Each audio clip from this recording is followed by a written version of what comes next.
The reason why the average agent is struggling in today's marketplace is because they will work with anybody. That's the problem. Hey, I'm Brad McCallum out of Calgary, Alberta. And I'm Bob Tompkins out of Anderson, South Carolina. And this is the Bob and Brad Show featuring Sharran Srivatsaa.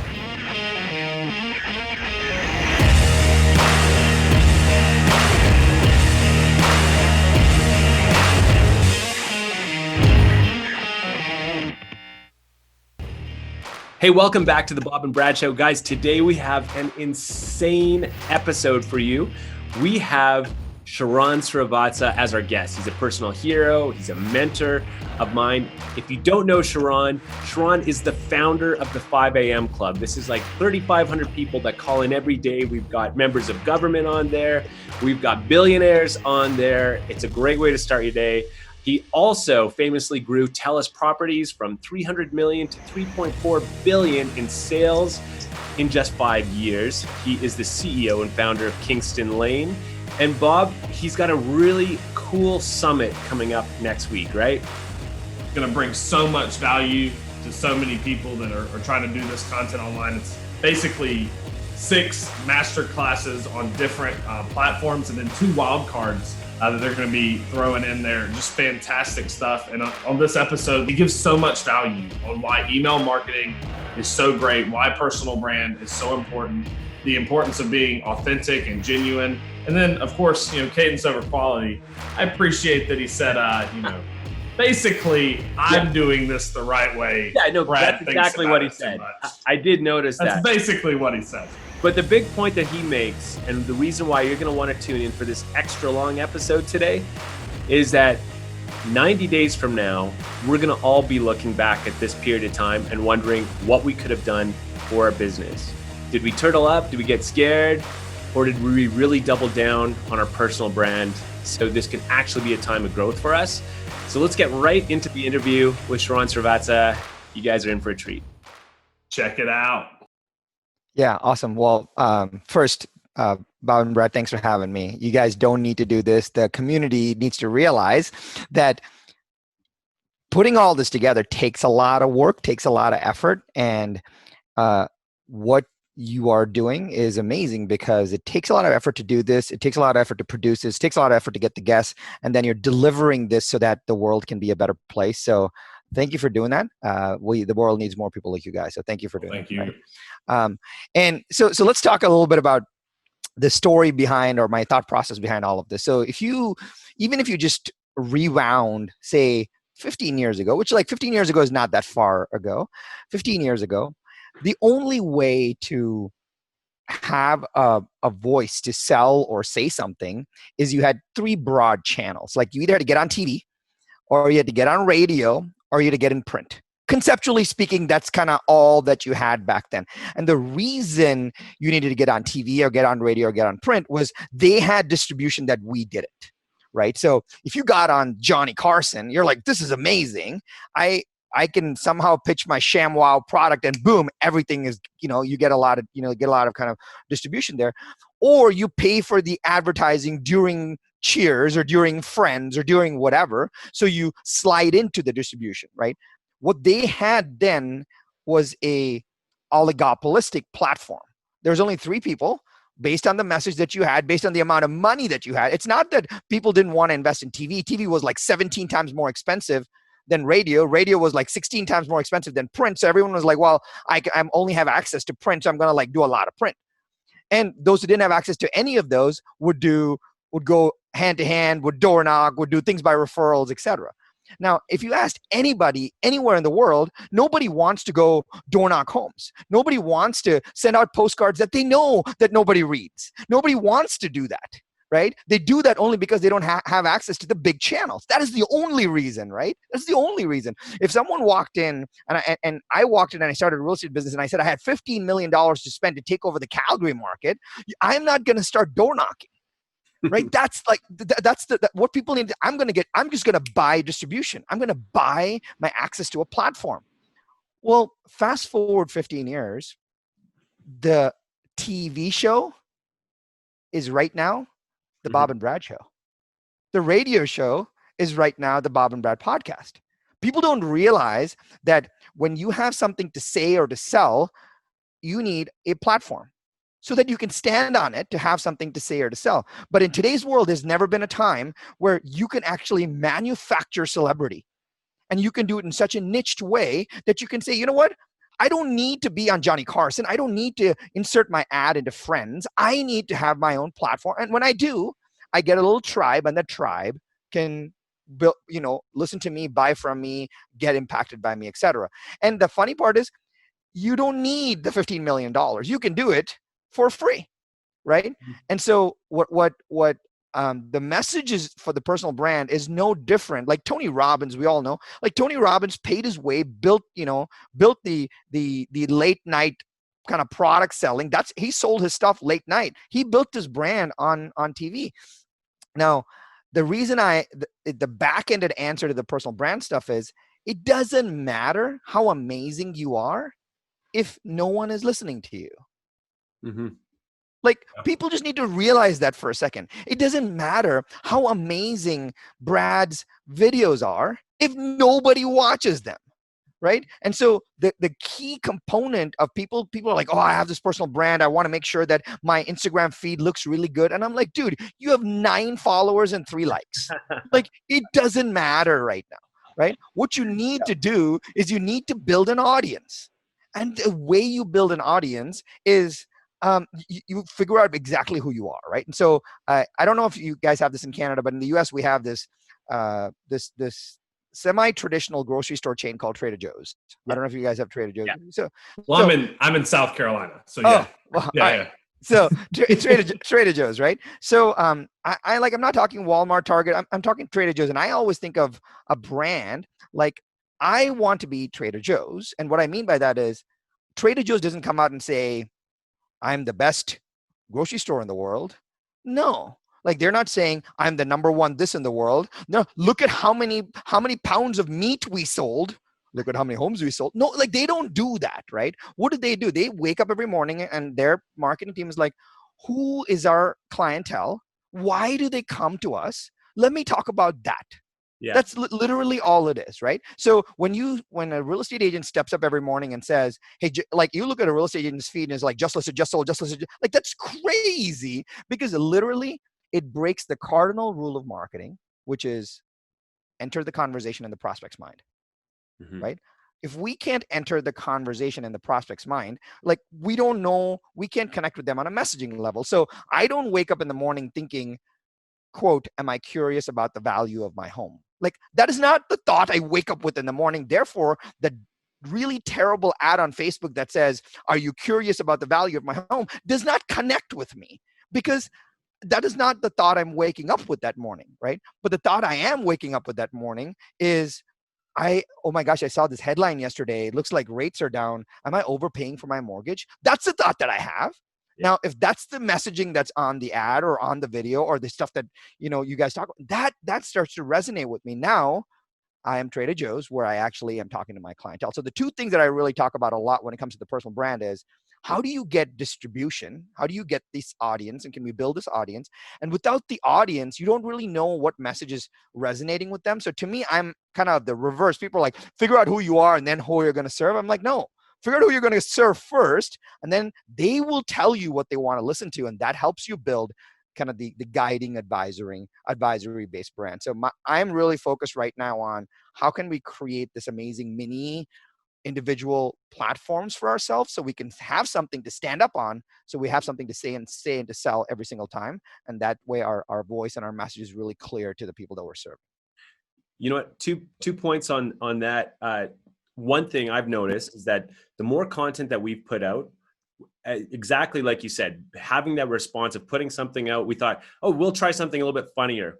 Didn't really land so much, right? The audience tells you right away what blows up, what doesn't, what hits, what doesn't.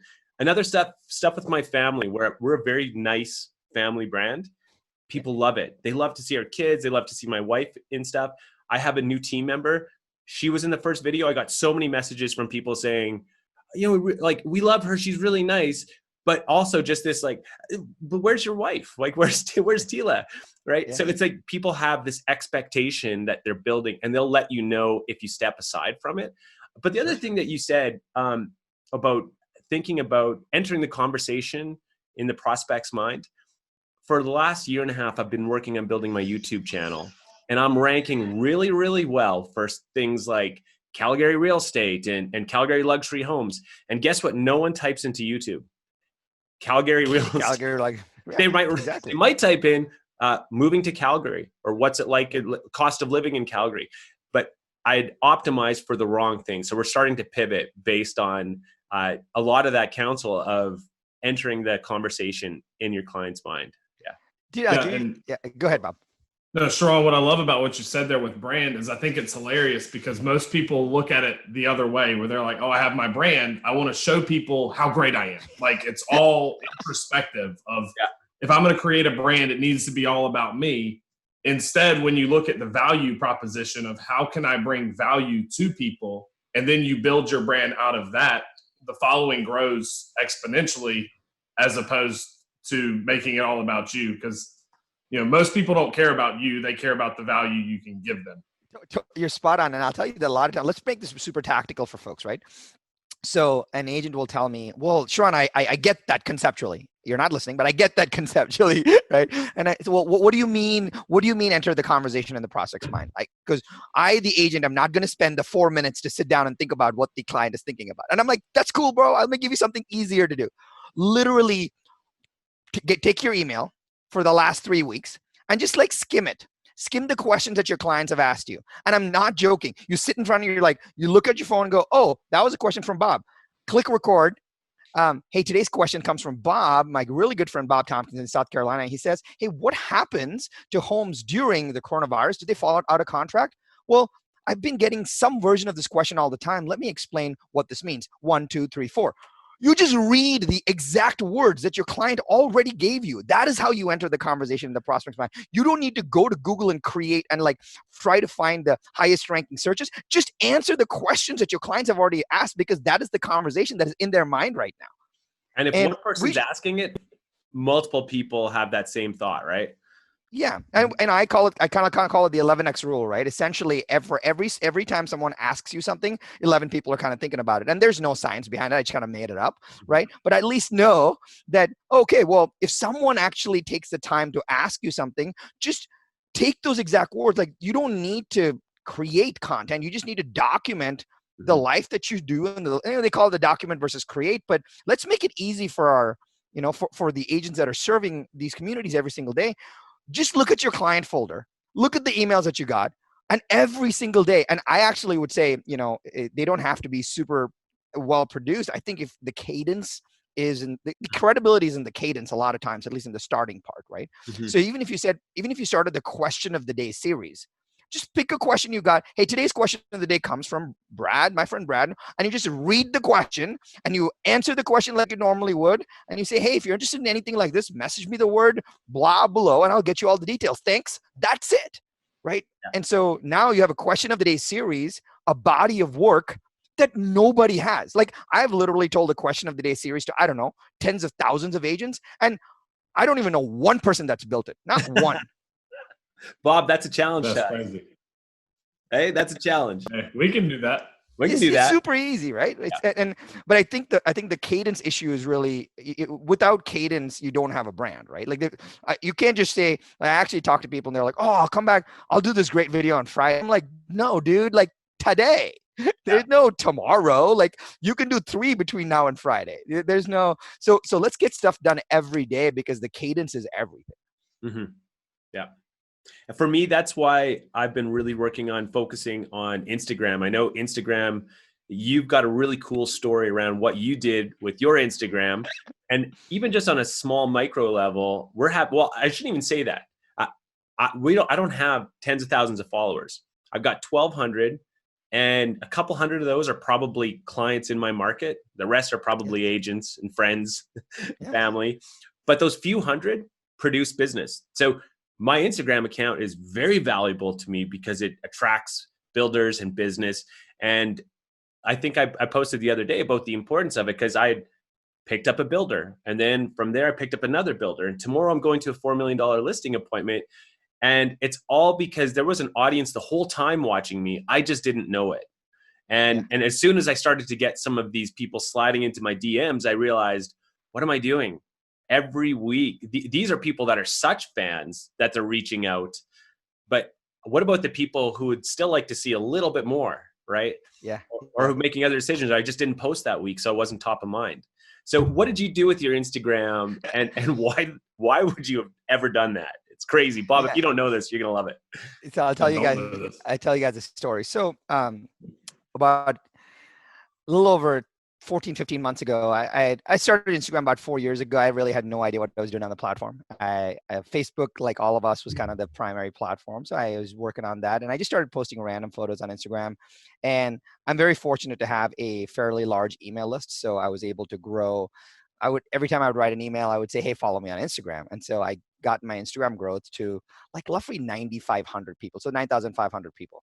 And it was Christmas, 2 Christmases ago. I will not forget this. I was in Chicago with my family, and I was like, all I want for Christmas is 10,000 followers. And my wife was like, why? And I'm like, you know what, the 10,000, you get the swipe up, and the swipe up super exciting to me. So I waited and I waited and I waited. And I was like messaging friends one by one. I was like, how many 500 people can I message to just get my 10,000, right? Yeah. And I got to like 9,800, and it was Christmas Day. And I'm like, oh my gosh, I just need these 10,000 followers. Like, I was so obsessed with getting the swipe ups. So what I did was someone DM'd me, some random person DM'd me, and they're like, hey, 4,000 followers for $400 or something, like some kind of offer like that. Yeah. And I was like, you know what? I was in this deep state of vulnerability. And I said, done. So I PayPal this person $400, and no joke, wake up the next morning on Christmas Day, I have 4,000 more followers. And I'm like, this is amazing. Like, this is the best. This is the best Santa through my phone ever. Like, this is fantastic, right? And then the first thing I do is get on my Instagram, and I'm like, do I have my swipe up? Of course, the swipe up got unlocked as well. I go, like, I was like, first, thank you for the swipe up. Second, this can't be this easy. This is amazing. Yeah.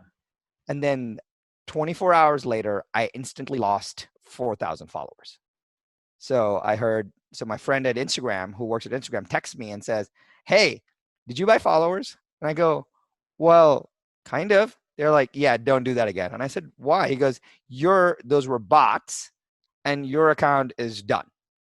And I said, no, that can't be. He's like, no, in the Instagram world, we call it shadow banned. Like, your engagement is going to go from whatever you had to nothing.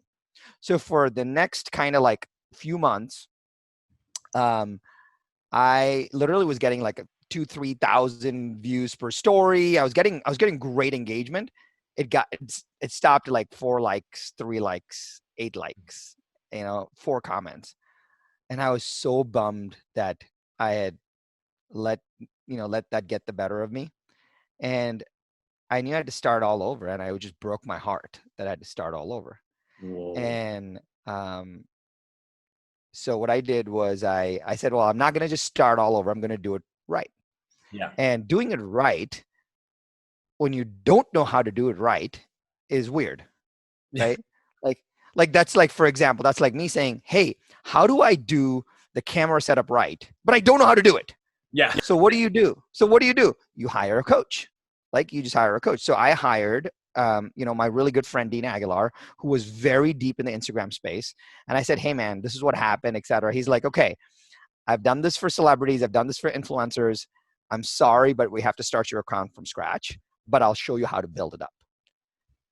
But he said, you have to do everything that I say, and you have to, you do the work, I'll be your guide, right? So he's like, I'm not going to do anything for you. I'm just going to tell you what to do, but you have to do all the work. And I go, all right, sounds good.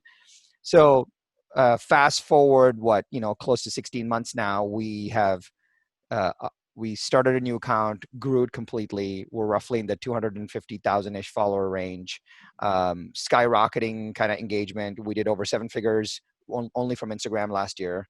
So, which is, and it's just organic. It's just, I would say in my direct messages, it is like, I have to, and I say this very thoughtfully, like, people look at content and they're like, where can I wire you money? It's almost like that. It's like, can I hire you? And I don't do a lot of the one-on-one stuff, coaching stuff, but like with a few big CEOs, like, I've had CEOs of big companies reach out to me on Instagram and say, I saw this piece of content. It resonated with me a lot. Can we jump on a call? I think you'd be a really great fit for my company. Like that has happened constantly.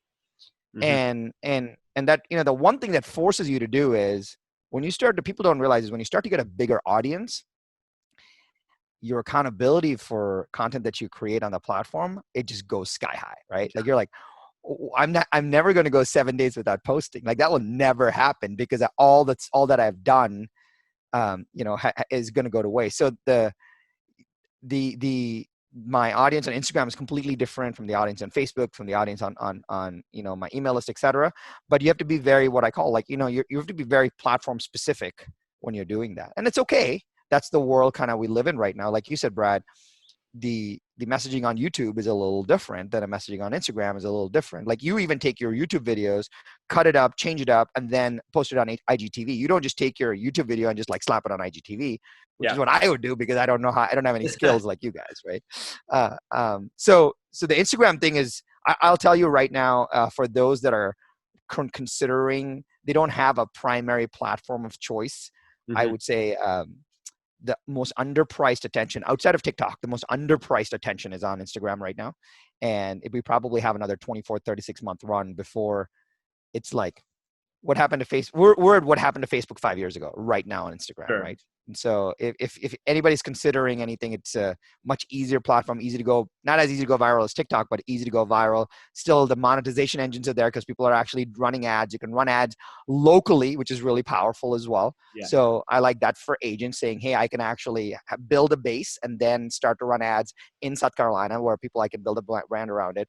And TikTok right now, you can't do that. So I always look for a comfort in the platform, ease of use, and also the monetization, the ad engines. If you don't have the ad engines, you're not going to get a lot of tools around it. So if people are considering it, they don't have a primary platform right now, I think Instagram would be something for them to think about. Question for you, Sharran. There's LinkedIn, we've got Facebook, we've got Instagram, we've got TikTok. I hear a lot of guys will come out, a lot of these marketing experts will come out and they say, dude, you got to be everywhere, man. You got to be everywhere, always, right? And then you got to create content for each platform. But I got a 6-year-old and a 9-year-old. I've got a wife, got a family, and I've got a real estate business to run too. So for me, it comes down to where's the best bang for my buck. And so you're saying you feel like if you don't already have one sort of clear winner, focus on Instagram, or do you think we should be everywhere? So that's a great question, right? So I'm not a be everywhere kind of guy. It's just super hard. I'm fortunate to have a team that can support with that stuff too. And I struggle with, like, I'll see something on Instagram or on Facebook and be like, why did we do that? And just that it breaks my heart. I think about it a little differently. I don't think about it from a platform perspective. I think about it from a medium perspective. So for example, Brad, you and Bob, if you say, hey, we are our primary medium for storytelling, sharing stuff with the world is video, I would say, well, in that case, then let's find the platforms that are mostly video driven, right? So like my primary medium is email. If you took away everything that I had, I would literally sell my house and keep my email list. Like I like my email list is more valuable to me because I can write one email tomorrow and start anything. Yeah. So and I'm a writer. Read every one too. Like I read every one of your emails. I appreciate it. I appreciate it. And I'm a writer because it allows me to, I process better writing.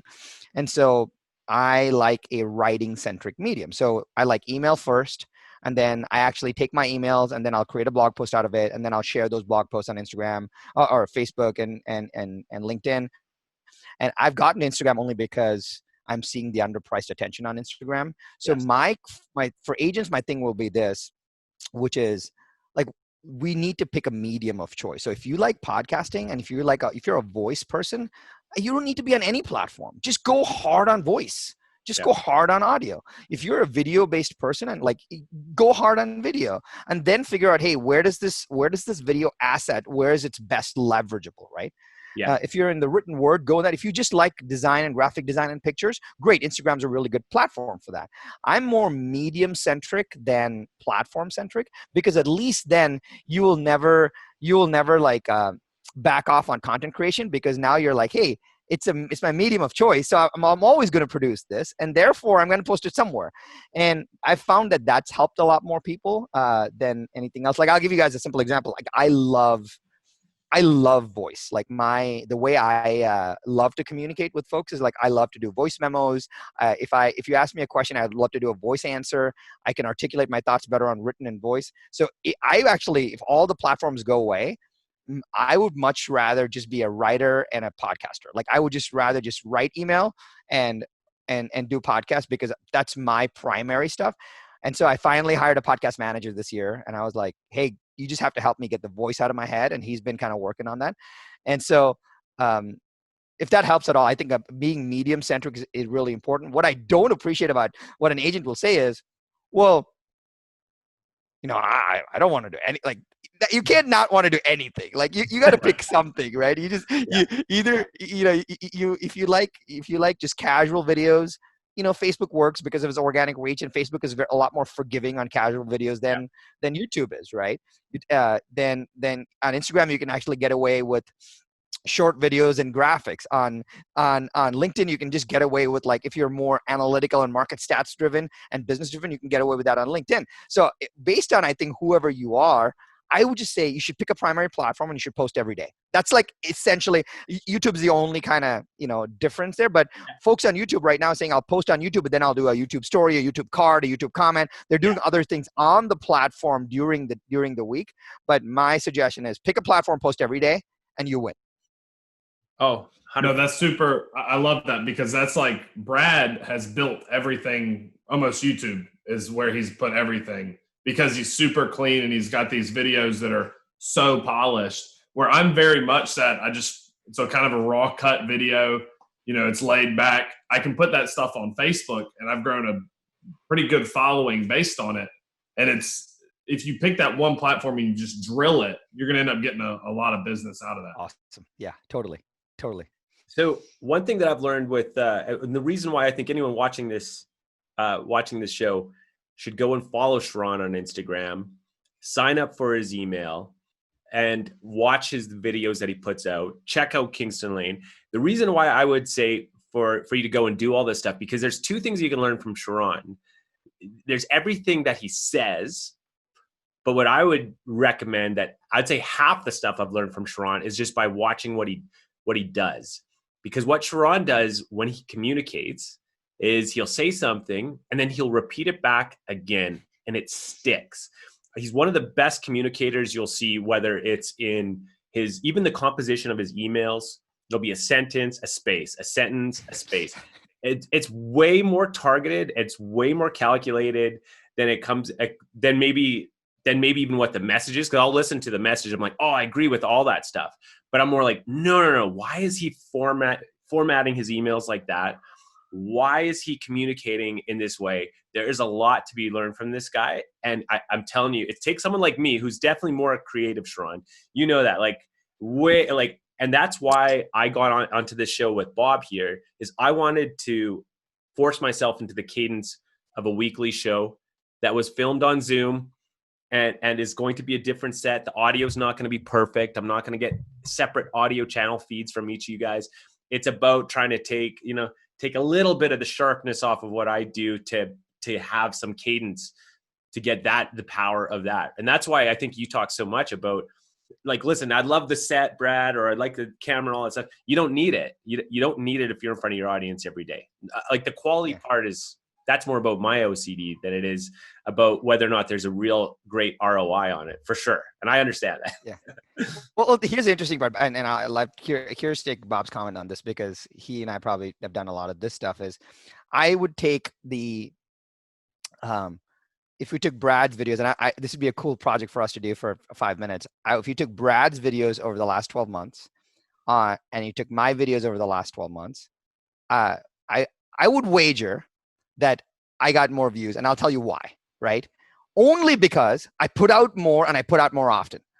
And because Brad's videos are 1 million times, like I watch his stuff all the time. Like as soon as he starts walking down the street, and I'm like, oh my God, that's so good. Like I want a video of me walking down the street, right? But just so you guys know, like I don't have, if you watch, I don't have a crew. I don't have an editor. I have nothing. I have never edited video. For me, it's so crazy right now. My highest views, I actually took an editor. This guy sent me a bunch of B-roll from a speaking gig, right?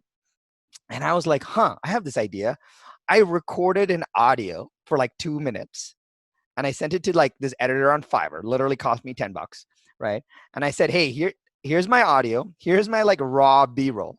Just put my B-roll in the back and put my video, like audio on it, and just give me a clip that is vertically focused for Instagram. I got the views went through the roof. And so, because it was just me speaking, whatever, but my audio was just my selling whatever message. Then I said, well, I should go get all my B-roll. So I gave it to the editor, and then every week I just give him 3 audios, and 3 1 to 3 minute audios, and he just splices a bunch of random B-roll together, and that's all. So now my message is on point, and my B-roll is just insane social proof, right? Yeah. So I've yet to have any, like I have 0 produced content, 0. Like I don't have any, which is like I was talking to you guys and I was like, what camera should I get? Like I don't even know that, right?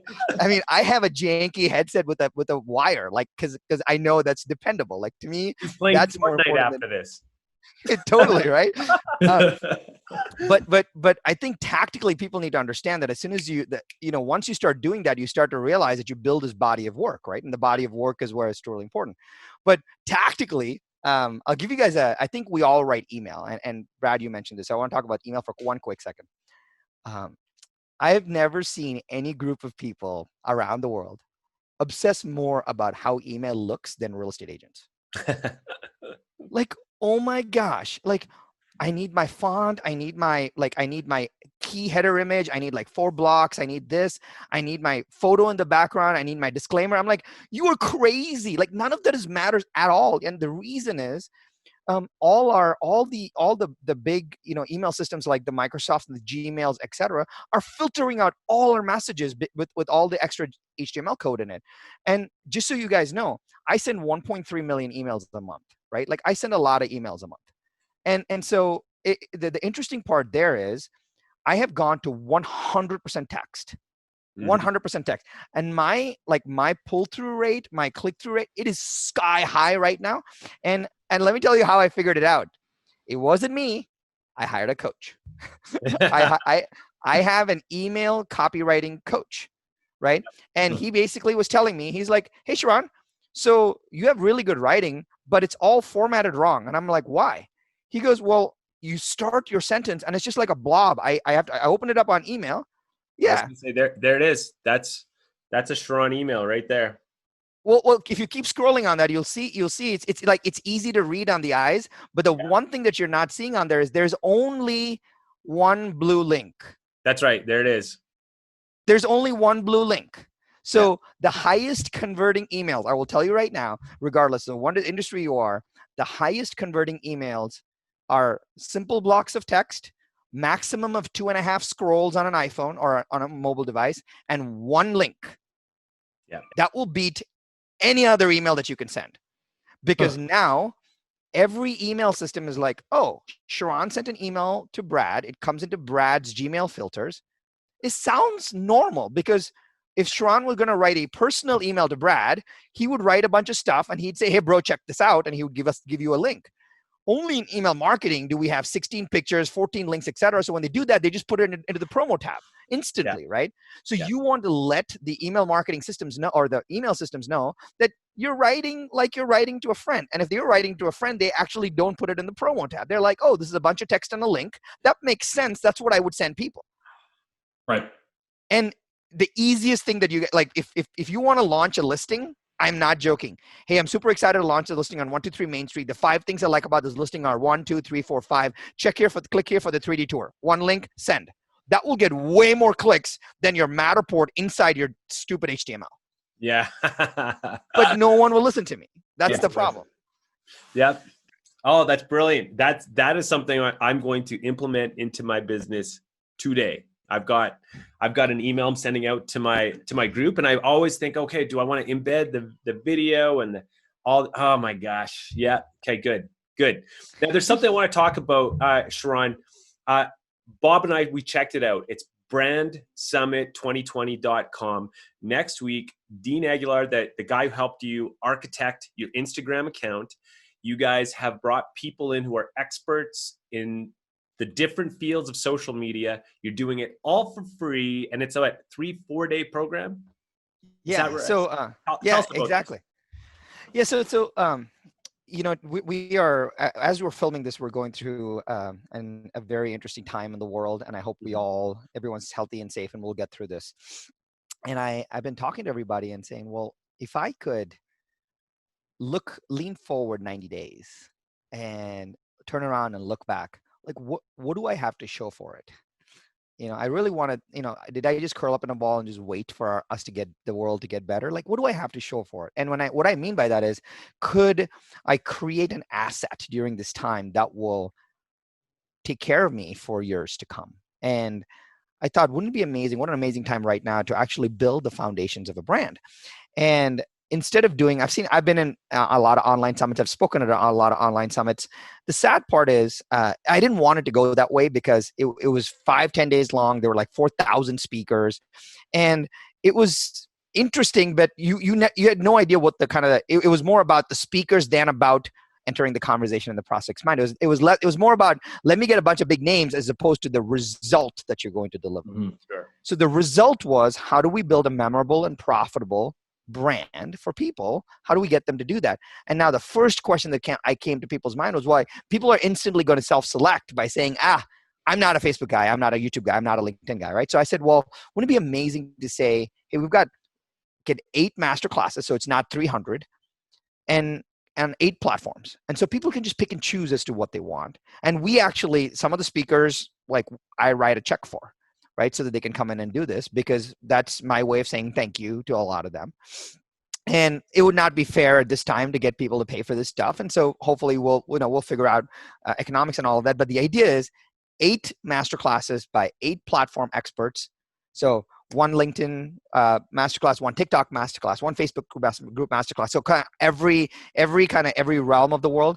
And I have 2 wild cards in there. And the 2 wild cards in there are, number 1 is, one of the places where a brand is so important but no one ever digs into is Hollywood. So I actually got a friend of mine. He's a Hollywood actor. His name is Matt Del Negro. So he's not Ben Affleck, but he's a really great, he's got an amazing background, and he runs a great podcast called 10,000 No's. Literally, he said that he has so much rejection in his life that he built his entire brand on being the guy that will win in spite of all this rejection. Like, he built that brand. And so Matt's going to come on and talk about how you build a brand in Hollywood and how that can help people create celebrity in their own marketplaces, right? Like, I was like, that's so awesome. And then I have a Navy SEAL who's going to talk about, hey, how do you build a brand taking all the lessons from what the SEALs do, right? Like, how do you really build a brand on how do you serve?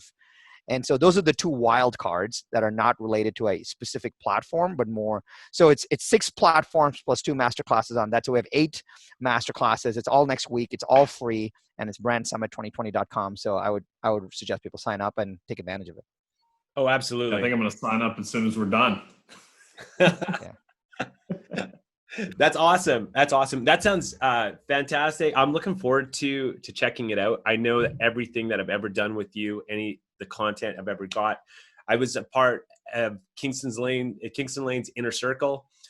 That was just a ridiculous experience for me. What you can do to build your business and systems and oh yeah, it's been fantastic. So Sharran, you've got such a cool origin story, but I know you've repeated it. Everyone asks you about it. There's a story about Sharran fighting with a raccoon, being on the very, having no money in his pocket. He's a guy who's built and 10x a company, a real estate company out of Beverly Hills. He's worked at Goldman Sachs on Wall Street. But I would say the guy who's told that story very best is Omar of The Passionate Few. it's like an hour and a half, 2 hour YouTube video. I would suggest if you're watching this now and you think, man, I got to learn more about Sharran, or I want to hear more about what built this guy into who he is, we'll link it below in the notes. That way you can definitely go check it out. I've sent that on to a couple of my new teammates who are brand new to real estate this week, and they were like, just like so legit. And I said, yeah, by the way, I'm interviewing him on Friday morning. So, but Omar did an amazing job of telling that story. So we didn't want to take up all your time to talk about that. But for us, for Bob and I, our entire business is built on personal brand. It's a completely different model than real estate was done 3, 4, 5 years ago. And Bob's done it so incredibly well. And I think the only reason why it works so well for everyone is the personal part. It's right. So individual to each person, just the way we each have our own friends, our own dislikes. We're going to be for some people, we're not going to be for others. And you said that word earlier about self-selecting. And the best part about putting out your content out there into the world is your audience is self-selecting for them. They're the ones cold calling and door knocking you when they opt into watching your content, when they watch your videos on YouTube. They're the ones who are opting to give you their time. And then they're the ones reaching out to you. Can a business be built on attraction, Sharran? You know, I think that is the correct way to build it, right? Mm-hmm. And I'll give you a different answer than you thought. The correct way to, and I say the reason the correct way to build it is not for you and me and Bob. Mm-hmm. It's the correct way to build it for the people that we're serving. For sure. That's why this is the correct way to build it, right? Because the people that we're serving are saying, okay, hey, I went and I saw Bob's content. I was interested in this. I went back to that. I saw this. I saw this. I saw this. I've been looking for this. Therefore, this makes a ton of sense. We are doing the right thing by them. Mm-hmm. That's why this is really good. It just so happens that it makes the quote, I'll call it the sales process quote easier on us. Yeah. But no, we're doing the right thing for them. The point is when you walk into a cold appointment and they don't connect with you, they've requested to meet with you for completely different reasons that is completely misaligned with who you are. Yeah. And the average agent's like, well, I'll take any listing appointment. I'm like, no, you have any idea how painful that is? It's like the reason why the average agent is struggling in today's marketplace is because they will work with anybody. That's the problem. Yeah. And not having the courage to say, like, that's not, that's not my avatar. It takes a lot of courage. Because when you say no to one group, you say yes to another group, and you can wake up in the morning and serve that group really, really well. And yes, it takes a little bit of time. Yes, I for the agent listening right now, if you're not at a place where you can be super self-selective on who you take on, I get it and I understand it, but let's at least have that as a goal, because I don't want you for the rest of your life to say, oh my gosh, I'm so excited I have a listing appointment. Oh my gosh, I hate my clients. Like, I actually have agents that will tell me, well, my clients are so demanding. Like, they text me at 11 o'clock at night. I'm like, because you allowed them to. Yeah. Because you set no boundaries. Because it's your fault. Yeah. And my favorite thing I tell people is, like, we teach people how to treat us. Yeah. Right? Like, we teach people how to treat us. But if they have come through our best work, then they already have a deep sense of respect. And they will always treat us with an insane sense of respect. So like when Brad, like you told me recently, you walked into an appointment and the client was like, I can't really believe it's you. Yeah. Like, that's amazing. And not from a celebrity status. That's amazing because the way that relationship starts is amazing. Think about this, not just during the time of your association with that client, is it going to go well? Think about every time real estate comes up, the first thing that comes to mind is, hey, you need to talk to Brad. Yeah. They have essentially said, if real estate talk Brad, like they have an if-then rule built in their head because of their association and how they came into your universe, right? That's super important. So how we invite people into our universe is really important. And I'll say this one last thing. People, there's a lot of talk about kind of like online lead generation, et cetera. And I'm not a hater on that in any way. I actually think it's, we got to do what we got to do for our business. But there's a reason why we are lead junkies and deal monkeys. There's a reason why we're my cost per lead is this, my ROI is this. I'm like, you have a client that clicked on a site that is now going to like beat you up and you think you're going to have a client for life and they're going to give you referrals. No, No. I'm advising a team leader right now that is going to do $100 million in sales, all from online leads, and has zero referrals from the last 3 years from their deals closing. Zero. And you wonder why. Because that leads, like, that's crazy that you would build a business and you would work so hard for this client and they would never talk about you ever. Like, that's wild to me. Yeah. Right? Especially in the high ticket world that we live in. So how people enter your world is almost maybe even more important than anything else. So that's why I think the attraction stuff is super important. Yeah. And that's why we say so much, we use that buzzword authenticity.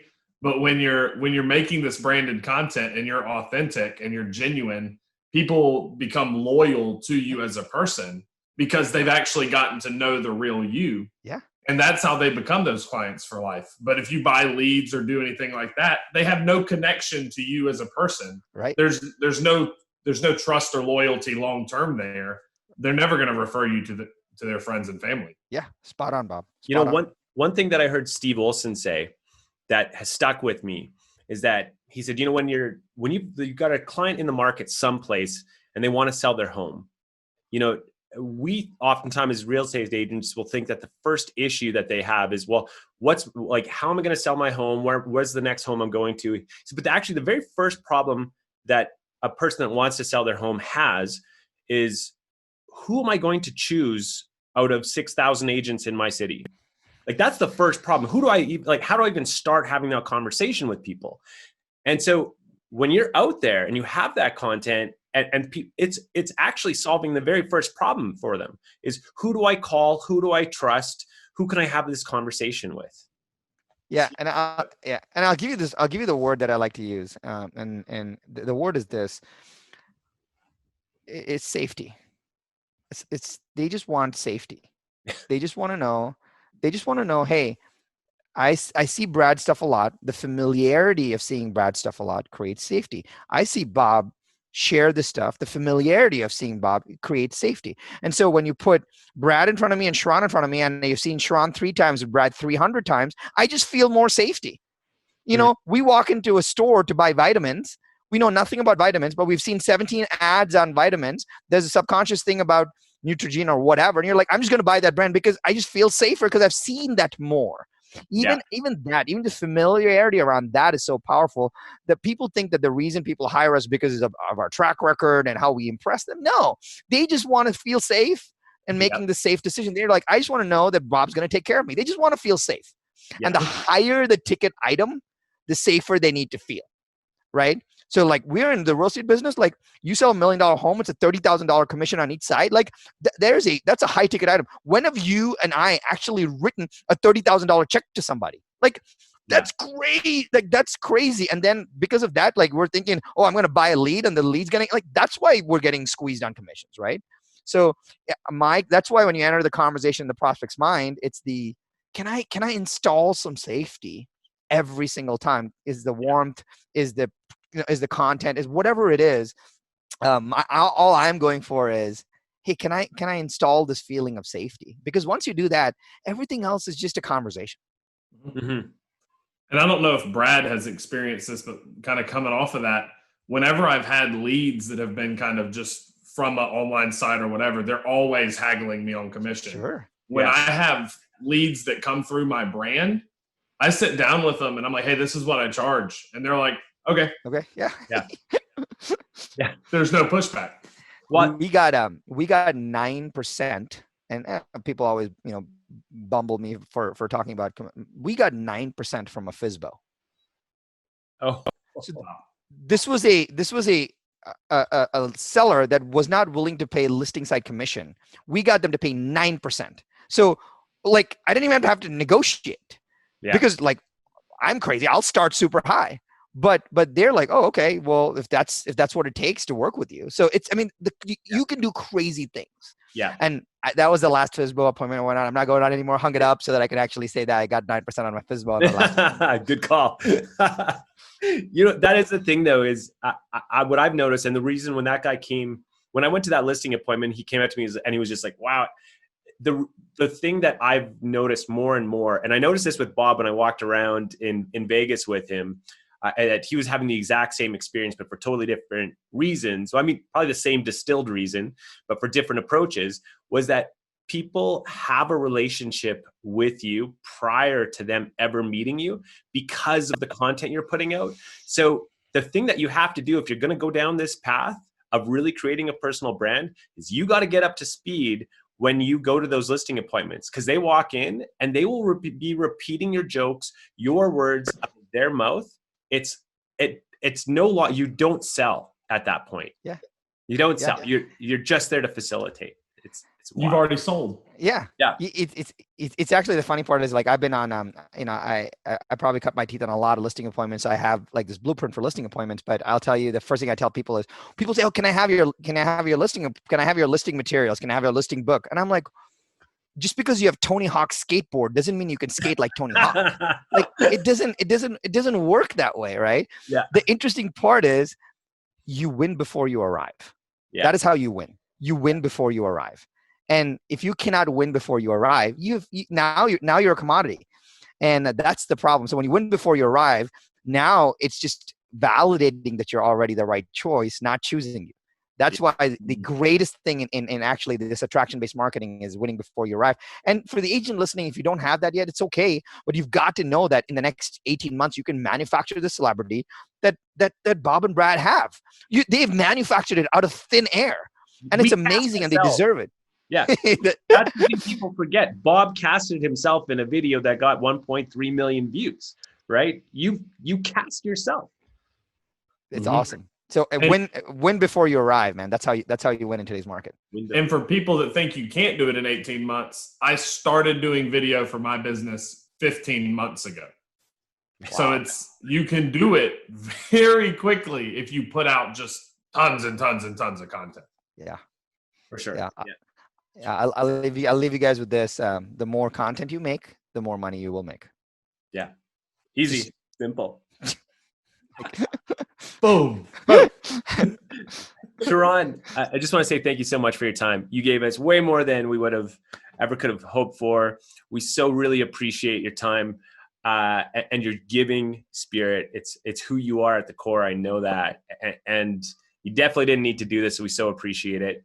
I'm going to leave this. This is one story about who Sharran is, and I'll say this. About a year ago, my business changed because I met one client that happened to be an investor with many listings. They called me the day beforehand, and they said, "Hey, listen, we've got 12 listings. Can you come to this house?" They said, "We're considering you for these 3 addresses." My wife and I, we went and got in the car. We shot 3 listing tours, each about a minute and a half long. I called a good friend of mine, Cliff Stevenson, at my brokerage, a big advocate for real estate agents in Canada. And I called Sharran Srivatsaa, and I said, "Guys, can you just send me anything, some kind of recommendation for my presentation?" Because Sharran said, when I had met him 6 months earlier to a room of 250 people, "Hey, if you ever need a hand on a listing presentation, let me know and I'll reach out." And I was like, there's no way this guy's going to call me back. He did. And within 3 months of getting that thing, of getting those listings, I hit number 1 in my office. And I'm telling you guys, this guy, he practices what he preaches, gives way more than he ever takes. Sharran, thank you so much for your time today. I appreciate it, guys. And you guys are doing an awesome job. Thanks for having me. Thanks, Sharran.